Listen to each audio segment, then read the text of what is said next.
సమయంలో దేవుని గ్రంథంలో నుండి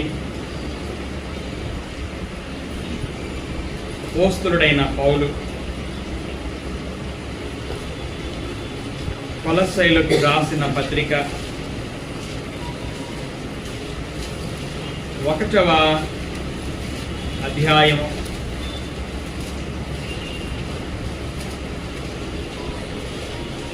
23వ వచనాన్ని మనము చదువుకుందాం. పునాది మీద కట్టబడిన వారై స్థిరముగా ఉండి మీరు విన్నట్టియు ఆకాశము క్రింద ఉన్న సమస్త సృష్టికి ప్రకటింపబడినట్టియు ఈ సువార్త వలన కలుగు నిరీక్షణ నుండి తొలగిపోక విశ్వాసమందు నిలిచి ఉండిన ఎడల ఇది మీకు కలుగును. పౌలను నేను ఆ సువార్తకు పరిచారకుడా నైతిని. అపోస్తలుడైనటువంటి పౌలు కొలస్సీయులకి 4 ప్రాముఖ్యమైనటువంటి మాటలను ఈ వచనములో వ్రాసాడు. మొదటిది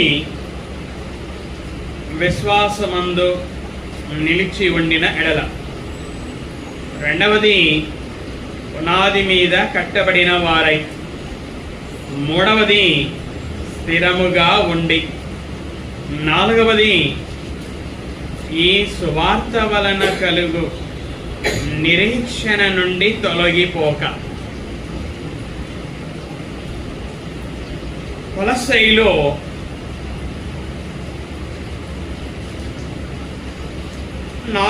మొదటి అధ్యాయము 4-5 వచనాల ప్రకారంగా సువార్త సత్యమును గూర్చిన బోధను వారు విన్నారు. గత దినాలలో నేను మీకు వివరించాను. వారు విన్నారు, సత్యముగా గ్రహించారు. ఆ సువార్త వారిలో ఫలించింది. అనగా వారు ప్రభువైన యేసుక్రీస్తును అంగీకరించారు. అనగా ఆయన యందు విశ్వాసము ఉంచారు. విశ్వాసం ఉంచడము ద్వారా పాప క్షమాపణని పొందుకున్నారు. పేతురు గారు కొర్నేలి ఇంటిలో దేవుని వాక్యమును చెబుతున్న సందర్భంలో జ్ఞాపకము చేసినటువంటి మాట ఏమిటంటే, ఆయన యందు విశ్వాసముంచు వాడెవడో వాడు ఆయన నామము మూలముగా పాప క్షమాపణ పొందుకుంటాడు అని ప్రవక్తలందరూ కూడా సాక్ష్యమిచ్చారు అని పేతురు గారు కొర్నేలి ఇంటిలో జ్ఞాపకము చేశారు. ఇక్కడ నేను మీకు చెప్పాలి అనుకున్నటువంటి విషయము ఏమిటి అనగా, విశ్వాసము ద్వారా పాప క్షమాపణ. అపోస్తలుల కార్యములు 15వ అధ్యాయ ప్రకారంగా విశ్వాసము వలన హృదయము పవిత్రపరచబడుతుంది. 16వ అధ్యాయ ప్రకారంగా విశ్వాసము వలన రక్షణ కలుగుతుంది. చెరసాల నాయకుడు పౌలు శీలలని ఈ విధంగా ప్రశ్నించాడు, అయ్యలారా, రక్షణ పొందడానికి నేనేమి చేయాలి? అందుకు వారు, ప్రభువైన యేసునందు విశ్వాసముంచుము, అప్పుడు నీవును నీ ఇంటి వారును రక్షణ పొందుకుందురు. అంటే విశ్వాసం ద్వారా ఏం కలుగుతుంది? రక్షణ కలుగుతుంది. అపోస్తలుడైన పౌలు గారు రోమీయులకు రాసినటువంటి పత్రిక 5వ అధ్యాయము 1వ వచన ప్రకారంగా విశ్వాస మూలముననే ఒక వ్యక్తి నీతిమంతుడుగా తీర్చబడతాడు. నేను ఇప్పుడు ఎన్ని చెప్పాను? దీక్షిత్ ఎన్ని చెప్పాను? 4 చెప్పాను. ఒక వ్యక్తి విశ్వాసం వలన 4 ఫలితాలను పొందుకుంటాడని. అంటే 4 కాదు, ఇంకా చాలా ఉన్నాయి. 4 ఫలితాలని నేను చెప్పాను. 1 పాపక్షమాపణ అని చెప్పాను. 2వది హృదయం పవిత్రపరచబడుతుంది. 3వది రక్షణ పొందుకుంటాడు. 4వది నీతిమంతుడిగా తీర్చబడతాడు అని. ఇలాగ కొలస్సైలో ఈ విశ్వాసము వలన ఈ ఫలితాలన్నీ కూడా పొందుకున్నారు. గత ఆదివారము నేను చెప్పినటువంటి వాక్య ప్రకారంగా వారు దేవునితో సమాధాన స్థితిని కూడా పొందుకున్నారు. కాబట్టి 5 విషయాలను మీరు ఈ జ్ఞాపకం ఉంచుకోండి. విశ్వాసము వలన కొలస్సైలో 5 ఆత్మ సంబంధమైనటువంటి ఆశీర్వాదాలను పొందుకున్నారు.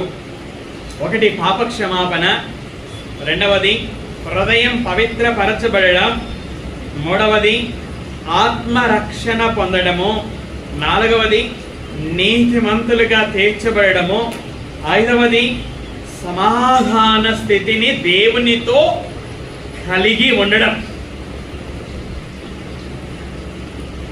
ఇలాగా కొలస్సైల జీవితం ఉంది. కొలస్సైల విశ్వాస జీవితము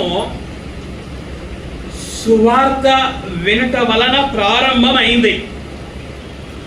పౌలు గారు రోమీయులకు పత్రిక వ్రాస్తూ 10వ అధ్యాయము 17వ వచనంలో ఈ విధంగా రాశాడు. కాగా వినుట వలన విశ్వాసము కలుగును. ఈ కొలస్సైలో సువార్త సత్యమును గూర్చిన బోధను వినుట వలన వారి జీవితములో విశ్వాసము ప్రారంభమైంది. విశ్వాస ప్రయాణము ప్రారంభమైంది. ఆ విశ్వాసం వలన ఏ మేలు పొందుకున్నానో నేను మీకు ఇంతవరకే జ్ఞాపకము చేశాను. అయితే ఈ విశ్వాసము ఎంతవరకు అనగా తుదమట్టుకు కొలస్సైలో చనిపోయేంత వరకు కూడా అదే విశ్వాసాన్ని కలిగి ఉండాలి. ఇంకా విశ్వాసంలో అభివృద్ధి పొందాలి. విశ్వాసాన్ని తుదమట్టుకు కొనసాగించాలి. యేసుక్రీస్తు వారు 2వసారి ఈ లోకానికి వచ్చే దినము వరకు, లేక వారి మరణ దినము వరకు వారి విశ్వాసం కొనసాగాలి. అండ్ హెబ్రీలకి అపోస్తలుడైన పౌలు గారు హెబ్రీలకు రాసినటువంటి పత్రిక 10వ హెబ్రీలకు రాసినటువంటి పత్రిక 3వ అధ్యాయము 15వ వచనాన్ని మనం చదువుకుందాం. ఏలయనగా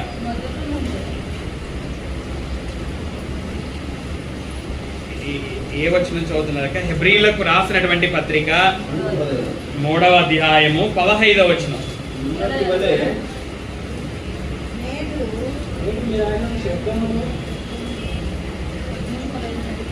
12 నుంచి చదవండి. సహోదరులారా,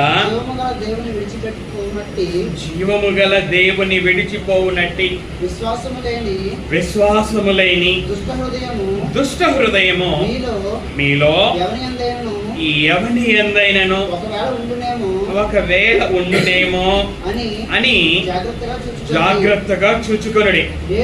నేడు మీరాయన శబ్దమును వినిన ఎడల కోపము పుట్టించినప్పటి వలె మీ హృదయములను కఠినపరచు కొనకూడని ఆయన చెప్పెను గనుక పాపము వలన కలుగు శ్రమ చేత మీలో ఎవడును కఠినపరచబడకుండునట్లు నేడు అనబడు సమయం ఉండగానే ప్రతిదినమును ఒకరికొకడు బుద్ధి చెప్పుకొనుడి.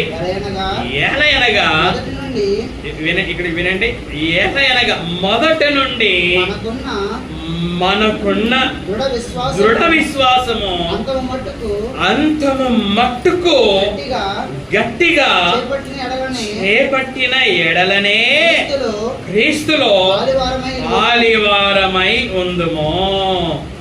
మొదటి నుండి మనకున్న దృఢ విశ్వాసం ఎంత మట్టుకు గట్టిగా చేపట్టాలంట? అంతము మట్టుకు. కొలస్సీయుల విశ్వాసం ఎంతవరకు కొనసాగాలి అంటే అంతము వరకు కొనసాగాలి. కనుకనే అంతం వరకు కొనసాగుతేనే క్రీస్తులో పాలివారై ఉంటారు అని పౌలు గారు హెబ్రీయులకి రాశాడు. కాబట్టి అపోస్తలుడైన పౌలు గారు కొలస్సీయులకు రాస్తూ మొదటి అధ్యాయం 23వ వచనంలో ఈ విధంగా రాశాడు, విశ్వాసమందు నిలిచి ఉండిన ఎడల. ఏమని రాశాడు? వాళ్ళకి ఏమని రాశాడు? విశ్వాసమందు నిలిచి ఉండమని రాశాడు. నిలిచి ఉండడము అంటే పట్టు విడవక ఉండడము. యోహాను సువార్త 8వ అధ్యాయము 7వ వచనాన్ని మనము చదువుకుందాం. యోహాను సువార్త 8వ అధ్యాయము 7వ వచనం. వారాయనను హట్టు వదలక అడుగుచుండగా ఆయన తల ఎత్తి చూచి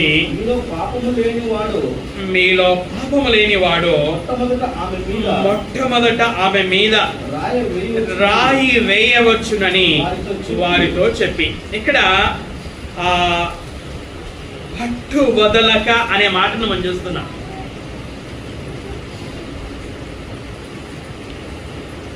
పట్టు వదలక ఏం చేస్తున్నారంట? అడుగుతా ఉన్నారట. ఎవరు అడుగుతున్నది అంటే శాస్త్రులు, పరిసయ్యులు. ఎవరిని అడుగుతున్నారు? యేసుక్రీస్తు వారిని అడుగుతున్నారు. ఎవరిని గురించి అడుగుతున్నారు అంటే వ్యభిచారము చేయుచుండగా పట్టబడిన స్త్రీ విషయమై అడుగుతా ఉన్నారు. సందర్భం మీ అందరికీ జ్ఞాపకము వచ్చి ఉంటుంది అని నేను అనుకుంటున్నాను. యేసుక్రీస్తు వారు దేవాలయంలో ఉన్నారు. అప్పుడు ఆయన కూర్చుండి బోధిస్తున్నాడు. శాస్త్రులు, పరిసయ్యులు వ్యభిచారమందు పట్టబడిన ఒక స్త్రీని తోడుకొని వచ్చారు. ఆమెను మధ్య నిలబెట్టి, బోధకుడా, ఈ స్త్రీ వ్యభిచారము చేయుచుండగా పట్టబడిను, అట్టి వారిని రాళ్ళు రువ్వి చంపవలనని ధర్మశాస్త్రంలో మోషే మనకు ఆజ్ఞాపించను కదా, ఆయనను నీవేమి చెప్పుచున్నావని ఆయనను అడిగిరి. శాస్త్రులు, పరిసయ్యులు యేసుక్రీస్తు వారిని అడిగారు. అప్పుడు ఆయన ఎలా స్పందించారు? ఆయన మీద నేరం మోపవలెనని ఆయనను శోధించుచు ఇలాగున అడిగిరి. అయితే యేసు వంగి నేల మీద వ్రేలితో ఏమో వ్రాయుచుండెను. ఆయన వారికి నోటితో జవాబు ఇవ్వలేదు. వ్రేలితో నేల మీద ఏమో వ్రాయిచున్నాడు. వ్రాయిచున్నప్పుడు వాళ్ళు ఏం చేశారు? అడగడాన్ని ఆపివేయలేదు. ఏం చేశారట? పట్టు వదలక యేసుక్రీస్తు వారిని అడుగుచున్నారు. అడగడంలో పట్టు వదలలేదు వాళ్ళు.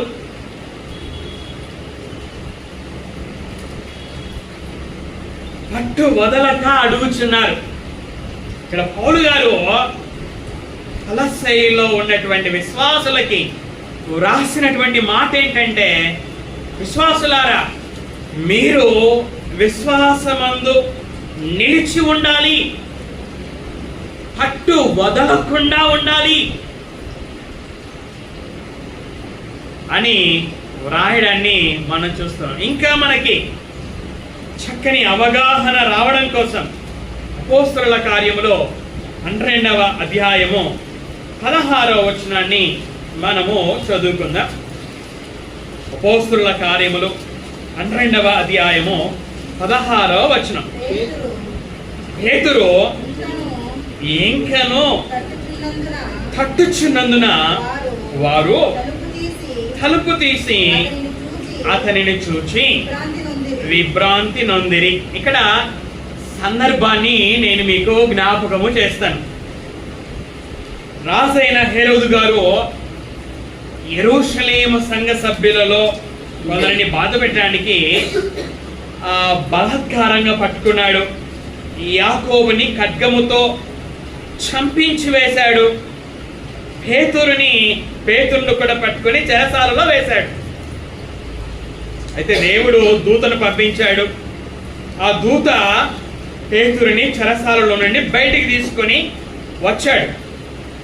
పేతురు మార్కు సువార్తను రాసినటువంటి మార్కు తల్లి అయిన మరియ ఇంటికి వచ్చాడు. చూడండి 13వ వచనాన్ని నేను చదువుతాను మీకోసము. అతడు తలవాకిటి తలుపు తట్టుచుండగా, ఎవరు? పేతురు గారు. తలుపు ఎవరు తడుతున్నారు? పేతురు తడుతూ ఉన్నారు. ఎవరింటి తలుపు తడుతూ ఉన్నాడు? ఎవరి ఇంటి తలుపు తడుతూ ఉన్నాడు?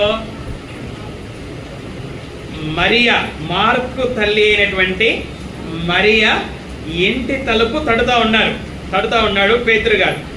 అప్పుడు ఇప్పుడు మొదటిసారిగా తలుపు తట్టాడు. రోదే అను ఒక చిన్నది ఆలకించుటకు వచ్చాను.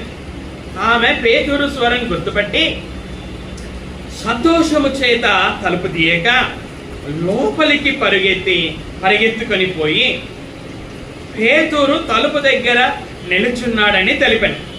అందుకు వారు, నీవు పిచ్చిదానం అనేది.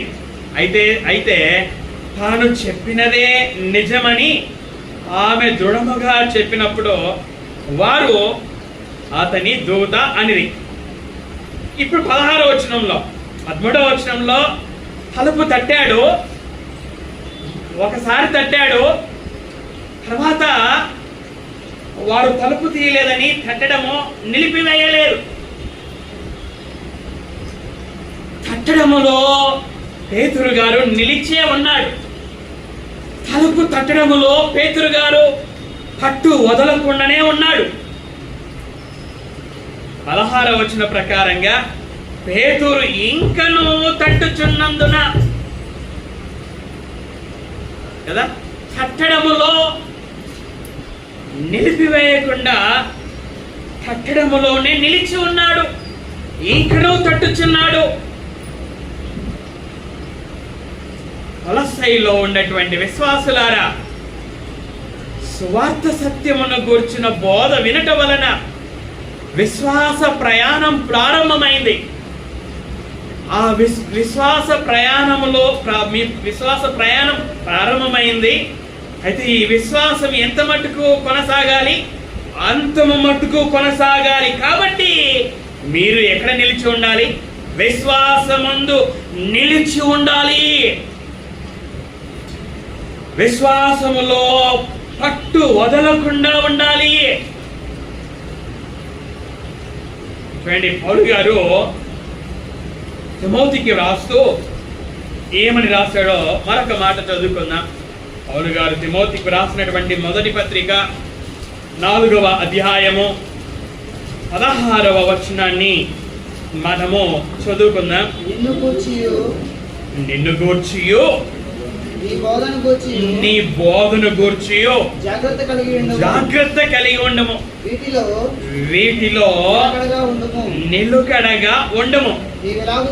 నీవిలాగు చేసి నిన్నును నీ బోధ వినువారిని రక్షించుకొందువు. అయినా మనం 11వ వచనం నుంచి మనము వాక్యాన్ని పరిశీలన చేసినట్లయితే పౌలు గారు తిమోతికి ఈ విధంగా రాశాడు. తిమోతి, నువ్వు యవనస్తుడవు. నీ యవనాన్ని బట్టి ఎవరు నిన్ను తృణీకరించే అవకాశాన్ని ఇవ్వద్దు, ఎవరికి ఇవ్వద్దు. మాటలో, ప్రవర్తనలో, ప్రేమలో, విశ్వాసములో, పవిత్రతలో విశ్వాసులకి మాదిరిగా ఉండు. నువ్వు కాపరి కదా, దేవుడు నీ చేతికి విశ్వాసులను ఇచ్చాడు కదా. కాబట్టి నువ్వు మాదిరిగా ఉండాలి. ఏ విషయాలలో మాదిరిగా ఉండాలి?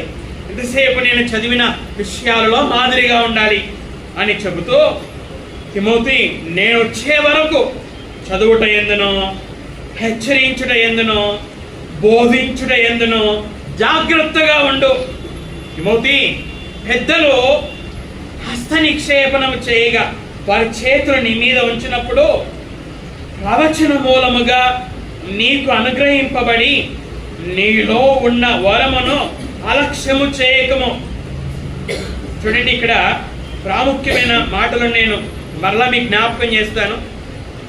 విశ్వాసులకు మాదిరిగా ఉండు, జాగ్రత్తగా ఉండు, నీలో ఉన్న వరాన్ని అలక్ష్యము చేయకము. నీ అభివృద్ధి, తిమోతి, ఓ దైవజనుడా, నీ అభివృద్ధి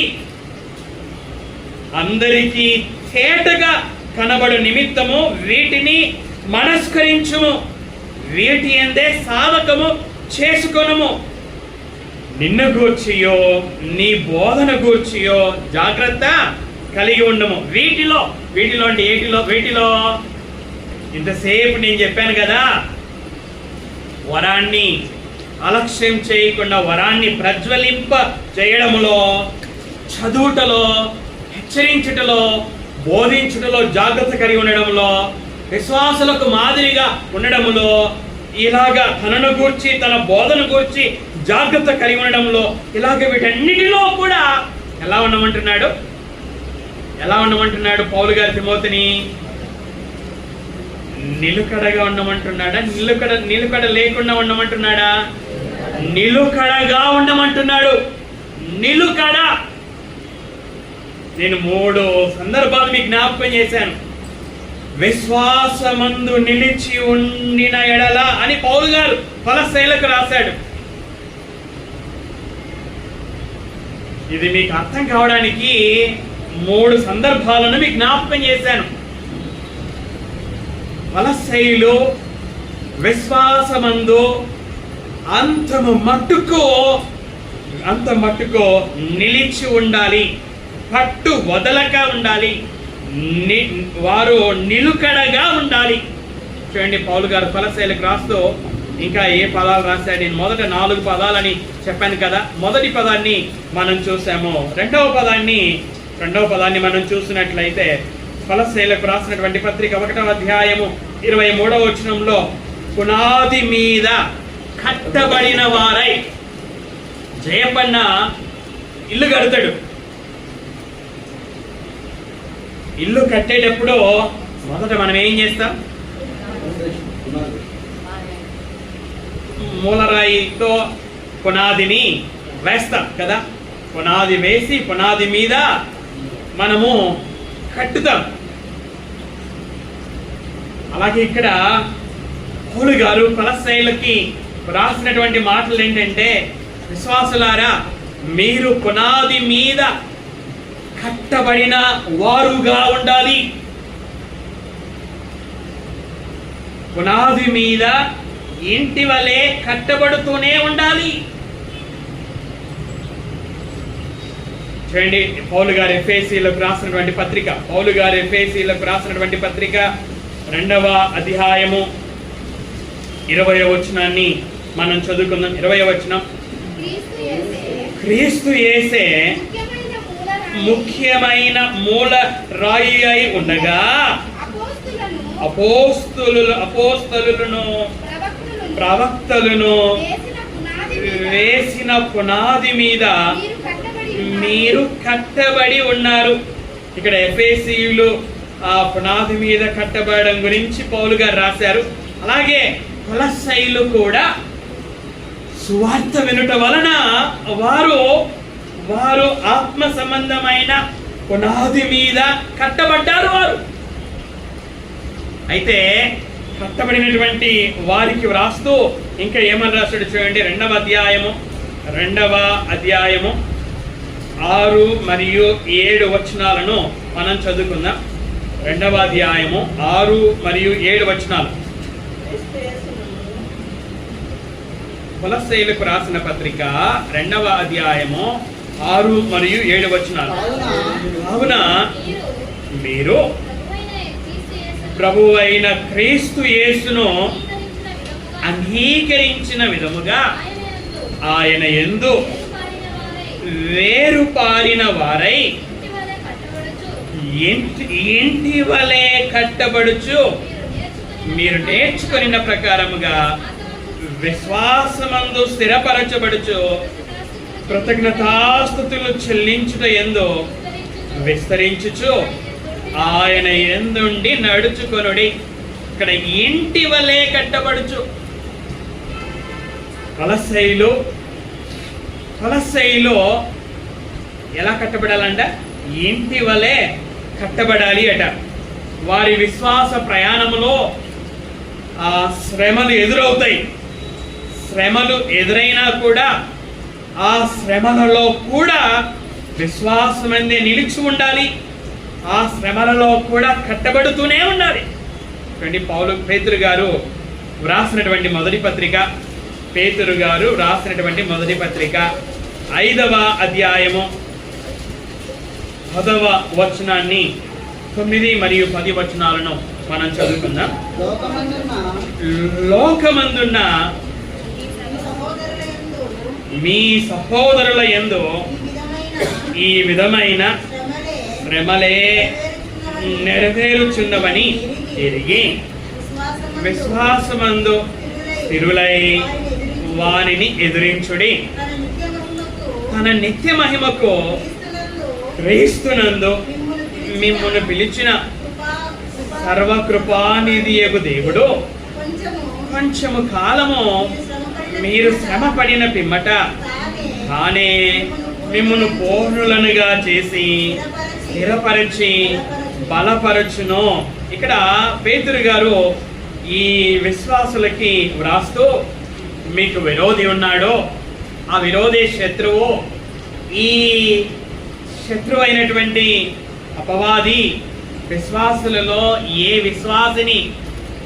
విశ్వాసిని మృంగాల అని ఆ సింహం వలె గర్జించుచు వెదకుచు తిరుగుచు ఉన్నాడు. అందుకే లోకంలో ఉన్నటువంటి విశ్వాసులు కూడా శ్రమలను అనుభవిస్తున్నారు.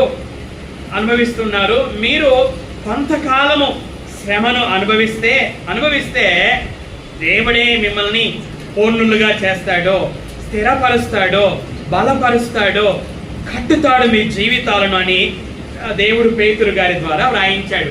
ఇక్కడ పౌలు గారు కొలస్సీయులకు రాస్తూ కొలస్సీయులారా, మీ విశ్వాస ప్రయాణములో మీ విరోధి అయినటువంటి అపవాది ద్వారా శ్రమలు మీకు వస్తాయి. అయినా మీరు ఇంటి వలె కట్టబడుతూనే ఉండాలి. ఆత్మ సంబంధమైన పునాది మీద మీరు ఇంటి వలె కట్టబడుతూనే ఉండాలి. శ్రమలను సహిస్తూనే ఉండాలి. శ్రమలను సహిస్తూ ఇంటి వలె కట్టబడుతూ ఉంటే ఆయనే మిమ్మల్ని కట్టుతాడు అని పౌలు గారు విశ్వాసులకి ఆయన వ్రాస్తూ ఉండడాన్ని మనం చూస్తూ ఉన్నాం. కొలస్సీయులకు రాసినటువంటి పత్రిక, పౌలు గారు కొలస్సీయులకు రాసినటువంటి పత్రిక 1వ అధ్యాయము 1వ అధ్యాయము 23వ వచనాన్ని మరలా మనం చదువుకుందాం. పునాది మీద కట్టబడిన వారై స్థిరముగా ఉండి మీరు విన్నట్టియో ఆకాశము క్రింద ఉన్న సమస్త సృష్టికి ప్రకటింపబడినట్టియో ఈ సువార్త వలన కలుగు నిరీక్షణ నుండి తొలగిపోక విశ్వాసమందు నిలిచి ఉండిన ఎడల ఇది మీకు కలుగును. పౌలను నేను ఆ సువార్తకు పరిచారకుడనైతిని. ఒకటి మనం చూసుకున్నాం, విశ్వాసులు విశ్వాసమందు నిలిచి ఉండాలి. రెండవది, వారు పునాది మీద ఇంటి వలె కట్టబడుతూనే ఉండాలి. మూడవ దానికి నేను వెళ్ళక మునుపుగా యేసుక్రీస్తు వారు ఆయన కొండ మీద కూర్చొని తన శిష్యులతో బహుజన సమూహముతో మాట్లాడుచున్న సందర్భములో ఆయన ఆ ప్రసంగ చివరిలో చెప్పిన మాటలు ఏంటంటే, ఈ నా మాటలు విని నా మాటల చొప్పున చేయు ప్రతివాడు, నా మాటలు విని వాటి చొప్పున చేయు ప్రతివాడు బండ మీద ఇల్లు కట్టుకొనిన బుద్ధిమంతుని పోలి ఉన్నాడు. ఎక్కడ ఇల్లు కట్టుకొనిన? బండ మీద ఇల్లు కట్టుకొనిన బుద్ధిమంతుని పోలి ఉన్నాడు. బండ మీద ఇల్లు కట్టుకొనిన తర్వాత, ఈ నా మాటలు విని వాటి చొప్పున చేయని ప్రతివాడు దేని మీద ఇల్లు కట్టుకొని? ఇసుక మీద ఇల్లు కట్టుకొనిన బుద్ధిహీనుని పోలి ఉన్నాడు. ఇక్కడ 2 ఇల్లులు కట్టబడ్డాయి. ఒక ఇల్లు దేని మీద కట్టబడింది? బండ మీద కట్టబడింది. మరొక ఇల్లు దేని మీద కట్టబడింది? ఇసుక మీద కట్టబడింది. ఒక ఇల్లు బండ మీద, ఒక ఇల్లు ఇసుక మీద. బండ మీద కట్టబడిన ఇంటి మీద గాలి వచ్చింది, ఇసుక మీద కట్టబడిన ఇంటి మీదకి గాలి వచ్చింది. ఈ 2 బండ మీద మరి ఇసుక మీద కట్టబడిన 2 ఇళ్ళ మీదకి వాన వచ్చింది, వరద వచ్చినట్లుగా యేసుక్రీస్తు వారు చెప్పినట్లుగా మనం అందరం కూడా ఎరుగుదుము. అయితే బండ మీద కట్టబడినటువంటి ఇల్లు గాలి వచ్చినా, వాన వచ్చినా, వరద వచ్చినా అది కూలిపోకుండా, స్థిరంగా కూలిపోకుండా ఉన్నట్లుగా మనమందరం కూడా ఎరుగుదుము. అలాగే ఇసుక మీద కట్టబడినటువంటి ఇల్లు గాలికి ఏమైపోయింది? గాలికి, వానకి, వరదకి ఏమైపోయింది? కూలిపోయింది అని యేసుక్రీస్తు వారు చెప్పడాన్ని మనం చూస్తాం కదా. బండ మీద కట్టబడిన ఇల్లు. పౌలు గారు విశ్వాసులకు రాస్తున్నటువంటి మాటలు, విశ్వాసులారా, మీ విశ్వాస ప్రయాణం సువార్త సత్యమును గూర్చిన బోధ వినుట వలన ప్రారంభమైంది. అది కొనసాగాలి. విశ్వాస ప్రయాణం కొనసాగాలి. ఎంతవరకు కొనసాగాలి? అంతము వట్టుకు కొనసాగాలి. విశ్వాసములో మీరు నిలిచి ఉండాలి. విశ్వాసములో పట్టు వదలక ఉండాలి. నిలుకడగా ఉండాలి. ఆత్మ సంబంధంగా విశ్వాస విషయంలో పునాది మీద కట్టబడిన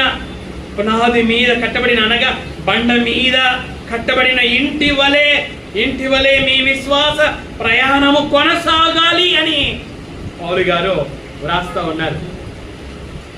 శ్రమలు వస్తాయి విశ్వాస ప్రయాణంలో. ఆ శ్రమలలో కూడా ఇందాక గాలి, వాన, వరద ఇవన్నీ శ్రమలను సూచిస్తున్నాయి. ఇవన్నీ వచ్చినా కూడా మీ విశ్వాసం ఎలా ఉండాలి? విశ్వాసము ఇంటి వలె కట్టబడుతూనే ఉండాలి. పునాది మీద కట్టబడిన అదిగా ఉండాలి. బండ మీద కట్టబడిన ఇంటి వలె ఉండాలి అని తెలియజేశాడు. అలాగే 3వ ప్రాముఖ్యమైన మాట, స్థిరంగా ఉండి. ఆయన స్థిరము లేనివాడు, ఆమె స్థిరము లేనిది, ఆమె మాట స్థిరమే లేదు.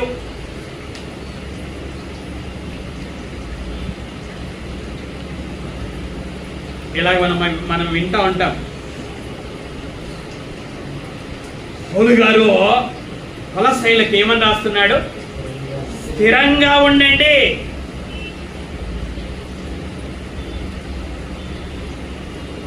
ఈ బిల్డింగ్ కి పిల్లర్లు ఉన్నాయి. పిల్లర్లు ఎలా ఉన్నాయి? అవి స్థిరంగా ఉన్నాయి. ఈ కర్టెన్ చూడండి, గాలికి ఏమవుతుంది? గాలికి స్థిరంగా ఉండడంలా ఇది కదా, కదులుతూ ఉంది ఈ కర్టెన్. కానీ గాలికి స్తంభం కదులుతుందమ్మా? ఎల్లమ్మా కదులుతుందా? స్తంభం కదలడంలే, స్థిరంగా ఉంది స్తంభం. ఈ కర్టెను కదులుతూ ఉంది. ఇక్కడ పౌలు గారు విశ్వాసులకు ఏమని రాస్తున్నాడు? విశ్వాసమందు ఎలా ఉండాలట? స్థిరంగా ఉండాలి. చూడండి, పౌలు గారు కొరింథీయులకు రాస్తూ ఏమని రాస్తాడో చూడండి. కొరింథీయులకు రాసినటువంటి మొదటి పత్రిక 15వ అధ్యాయము 58వ వచనం. 58వ వచనం. కాగా నా ప్రియ సహోదరులారా, మీ ప్రయాసము ప్రభువునందు వ్యర్థము కాదని ఎరిగి స్థిరులను కదలని వారును ప్రభు కార్యాభివృద్ధి యందు ఎప్పటికీ ఆసక్తులునై ఉండుడి. ఇక్కడ పౌలు గారు రాశాడు ఈ మాటలు. ఎవరికి రాశాడు? కొరింథీయులకు రాశాడు. ఏమని రాశాడు? ఎలా ఉండమని రాశాడు? అస్థిరులుగా ఉండమని రాశాడా? స్థిరులుగా ఉండమని రాశాడా? జయపడ్డ ఎలా ఉండమని రాశాడు? స్థిరంగా ఉండండి అని రాశాడు.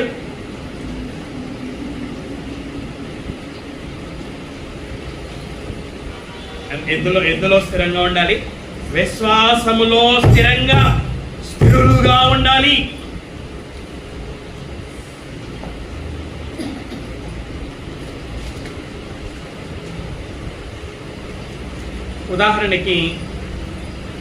ఉదాహరణకు మాత్రమే విజయ్ ఉన్నాడు, నేను పెళ్లి చేసుకోను అని తన మనసును స్థిరపరచుకున్నాడు.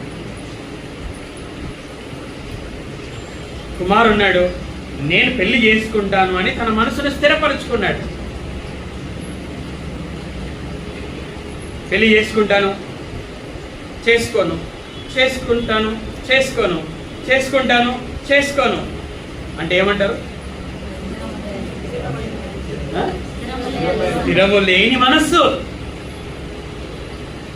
పెళ్లి చేసుకోను అని చెప్పి చేసుకోకుండానే ఉంటే ఏ మనసు అంటాం? స్థిరమైన మనస్సు అంటాం. పౌలు ఇదే రాశాడు.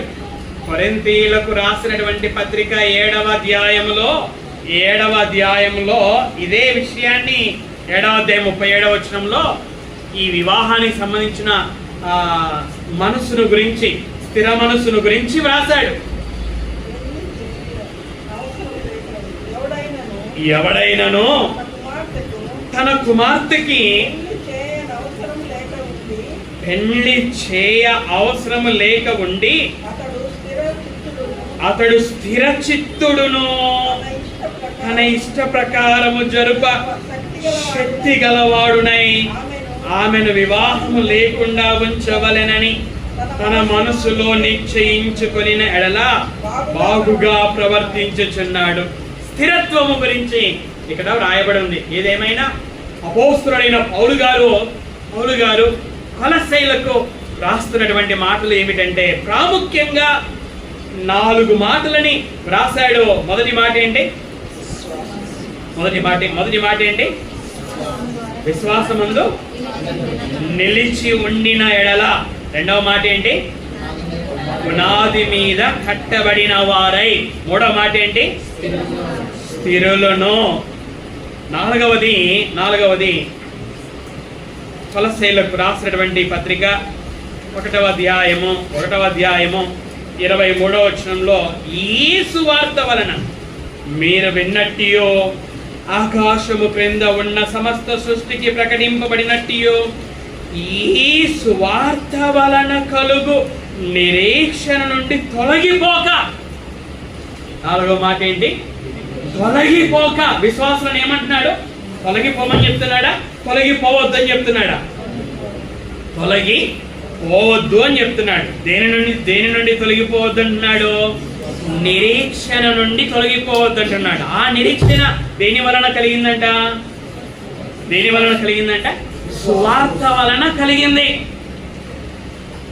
వారి ఎఫెఫ్రా ద్వారా ఏం విన్నారు? వాళ్ళు సువార్త విన్నారు.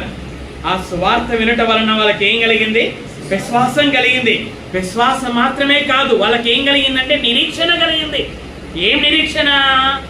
సువార్త. యేసుక్రీస్తు మన పాపాల కొరకు మరణించాడు, సమాధి చేయబడ్డాడు, మూడవ దినమున తిరిగి లేపబడ్డాడు. మూడవ దినమున తిరిగి లేపబడ్డాడు అనే ఈ సువార్త ద్వారా వారికి కలిగిన నిరీక్షణ ఏమిటంటే దేవుడు యేసును మరలా పంపిస్తాడు. తర్వాత ఆయన మరలా వచ్చినప్పుడు నేను చనిపోయి ఉన్నట్లయితే నేను తిరిగి లేపబడతాను. యేసుక్రీస్తును ఆకాశమండలంన ఆయనను ఎదుర్కోవడానికి నేను కొనిపోబడతాను. తర్వాత సదాకాలము నేను ఆయనతో కూడా ఉంటాను. పరలోకంలో నిత్య నివాసములో నిత్యము జీవిస్తాను. ఇది నిరీక్షణ. సువార్త వలన కలుగు నిరీక్షణ ఇది. ఈ నిరీక్షణ నుండి ఏమంటున్నాడు? ఈ నిరీక్షణ నుండి తొలగిపోక. అంటే తొలగిపోయే అవకాశం ఉందా? తొలగిపోయే అవకాశం ఉంది. నిరీక్షణ నుండి తొలగిపోయే అవకాశం ఉంది.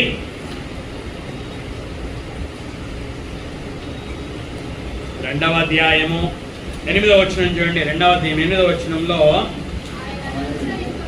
ఆయనను అనుసరింపక, ఎవరిని అనుసరింపక? యేసుక్రీస్తును అనుసరింపక మనుషుల పారంపర్యాచారమును అనగా ఈ లోక సంబంధమైన మూలపాఠములను అనుసరించి మోసకరమైన నిరర్థక తత్వజ్ఞానము చేత మిమ్మును చెరపట్టుకొని పోవాడెవడైనా ఉండునేమో అని జాగ్రత్తగా ఉండుడి.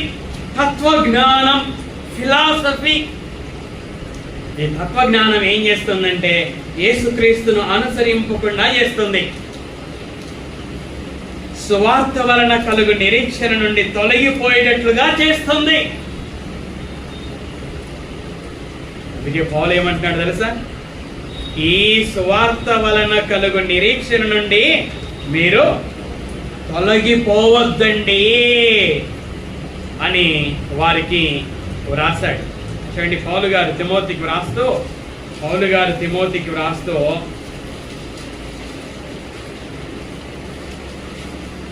6వ అధ్యాయానికన్నా మునుపుగా 1వ అధ్యాయం 19-20 వచనం నేను చదువుతాను. అట్టి మనస్సాక్షిని, 1 తిమోతి 1వ అధ్యాయం 19-20 వచనాలు. అట్టి మనస్సాక్షిని కొందరు త్రోసివేసి విశ్వాస విషయమై ఓడ బద్దలైపోయిన వారి వలె చెడి ఉన్నారు. వారిలో హుమెనయును అలెగ్జాంద్రును ఉన్నారు. వీరు దూషింపకుండా శిక్షింపబడుటకై వీరిని సాతానుకు అప్పగించితిని. అంటే విశ్వాస విషయమై వారు ఏమయ్యారట? ఓడ బద్దలైపోయిన వారి వలె చెడి ఉన్నారట. 6వ అధ్యాయం 10వ వచనంలో ఎందుకనగా ధనాపేక్ష సమస్తమైన కీడులకు మూలం. కొందరు దానిని ఆశించి, దేనిని ఆశించి? ధనాపేక్షను ఆశించి ఏమయ్యారంట? విశ్వాసము నుండి తొలగిపోయి. విశ్వాసం నుండి ఏమైపోయారంట? తొలగిపోయారు అట. అంటే విశ్వాసం నుండి తొలగిపోయే అవకాశం ఉందా? విశ్వాసం నుండి తొలగిపోయే అవకాశం ఉంది. అందుకే పౌలు కొలస్సీయులకు ఏమని రాస్తున్నాడు? సువార్త వలన కలిగిన నిరీక్షణ నుండి తొలగిపోవద్దండి అని రాశాడు. చూడండి, పౌలు గారు తిమోతికి రాసిన 2వ పత్రిక 2వ అధ్యాయం 15-17 17-18 వచనాలు నేను మీకోసం చదివి వినిపిస్తాను. కొరుకు పుండు ప్రాకినట్టు వారి మాటలు ప్రాకును, వారిలో హుమెనయును ఫిలేతును ఉన్నారు. వారు పునరుత్థానము గతించనని చెప్పుచు సత్యము విషయమై తప్పిపోయి, దేని విషయం తప్పిపోయారట? సత్యము విషయమై తప్పిపోయి కొందరి విశ్వాసమును చెరుపుచున్నారు. అంటే విశ్వాసం ఏమవుతుంది? చెరపబడుతుంది. కొందరి విశ్వాసమును చెరుపుచున్నారు. పౌలు ఏమంటున్నా? పౌలు కొలస్సీలకు ఏమని రాశాడు? ఈ సువార్త వలన కలుగు నిరీక్షణ నుండి తొలగి మీ విశ్వాస ప్రయాణాన్ని అంతం మట్టుకు మీరు కొనసాగించనీయుడి. విశ్వాసంలో నిలిచి ఉండండి. పునాది మీద కట్టబడిన వారిగా ఇంటి వలె కట్టబడండి. స్థిరంగా ఉండండి. నిరీక్షణ నుండి తొలగిపోవద్దండి. విశ్వాసములో అభివృద్ధి చెందండి. బహుగా అభివృద్ధి చెందండి. విశ్వాసాన్ని క్రియలలో కనపరచండి అని పౌలు గారు సంఘానికి రాశారు. దీని ద్వారా మనం నేర్చుకోవాల్సిన పాఠం, మన విశ్వాసం కూడా ఎప్పుడు ప్రారంభమైంది? ప్రసాద్, నీ విశ్వాసం ఎప్పుడు ప్రారంభమైంది? 2021లో ప్రారంభమైంది. ఎలా ప్రారంభమైంది? సువార్త వాక్యం వినుట వలన ప్రారంభమైంది. 2021 నుంచి 2026 ఏప్రిల్ 19వ తేదీ వరకు నీ విశ్వాసం ఏమవుతుంది? కొనసాగుతూ ఉంది. ఎంతవరకు కొనసాగాలి? ప్రసాద్ యొక్క విశ్వాసం ఒక్కటే కాదు, ఇక్కడ ఉన్నటువంటి మనందరి విశ్వాసాలు సువార్త వినుట వలన ప్రారంభమయ్యాయి. మన విశ్వాస ప్రయాణం ప్రారంభమైంది. మన విశ్వాస ప్రయాణం ఎంతవరకు కొనసాగాలట? మనం చనిపోయేంత వరకు, లేక యేసుక్రీస్తు వారు రెండవసారి ఈ లోకానికి వచ్చేంత వరకు విశ్వాస ప్రయాణంలో మనము ఎలా ఎదగాలట? విశ్వాస ప్రయాణంలో మనము నిలిచి ఉండాలి.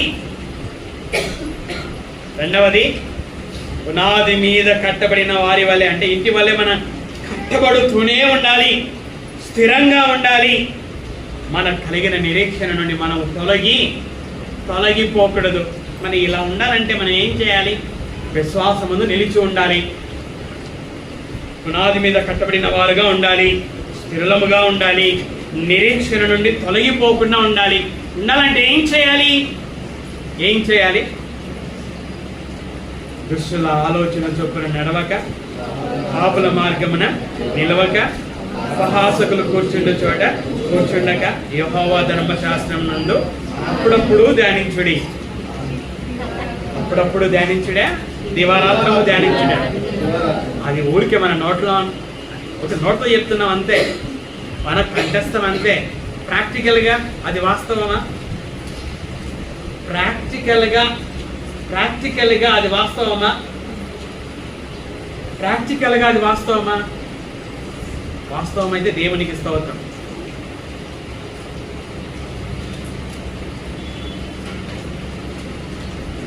యెహోవా ధర్మశాస్త్రమునందు ఆనందించుచు దివారాత్రము దానిని ధ్యానించువాడు ధన్యుడు. రెండవది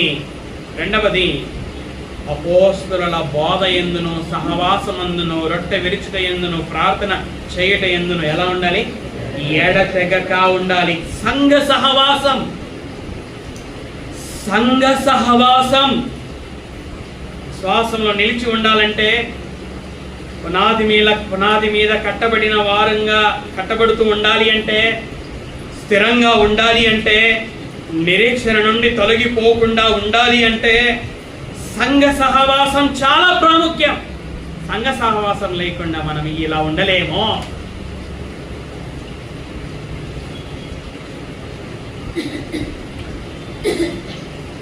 మండుచున్న కట్టెను పొయ్యిలో నుంచి పక్కన పెడితే ఏమవుతుంది? కొంతసేపు మండుతుంది, తర్వాత ఏమవుతుంది? ఆరిపోతుంది. అదే కట్టె మండుచున్న కట్టెలలో ఉంటే మండుతుంది. అదే సహవాసం. సంఘ సహవాసం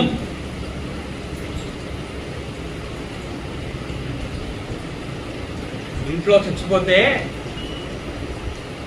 శవాన్ని ఇంట్లో పెట్టుకొని ఆదివారం ఆరాధన అయిన తర్వాత శవమును సమాధి చేశారు మన పెద్దలు. అర్థమైందా మీకు? అర్థమైందా? అర్థం కాలేదా? అర్థం కాలేదా? విశ్వాసుల ఇళ్లలో ఒకరు చనిపోతే, ఆదివారం చనిపోతే లేక శనివారం చనిపోతే, ఆదివారం ఆరాధన కార్యక్రమం ఉన్నందున ఆదివారం ఆ ఆరాధన కార్యక్రమ సమయంలో సమాధి చేయకుండా ఆదివారం శవాన్ని పెట్టుకొని ఆరాధన చేసి, ఆరాధన అయిన తర్వాత శవాన్ని సమాధి చేశారు మన పెద్దలు. సంఘ సహవాసానికి అంత ప్రాముఖ్యత ఇచ్చారు మన పెద్దలు.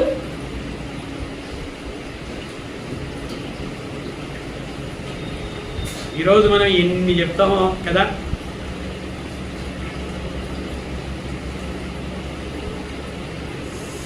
శవాన్ని పెట్టుకొని ఆరాధన జరిపించుకొని ఆరాధన అయిన తర్వాత శవాన్ని సమాధి చేశారు. ఆరాధన విలువ తెలిసినటువంటి వారు.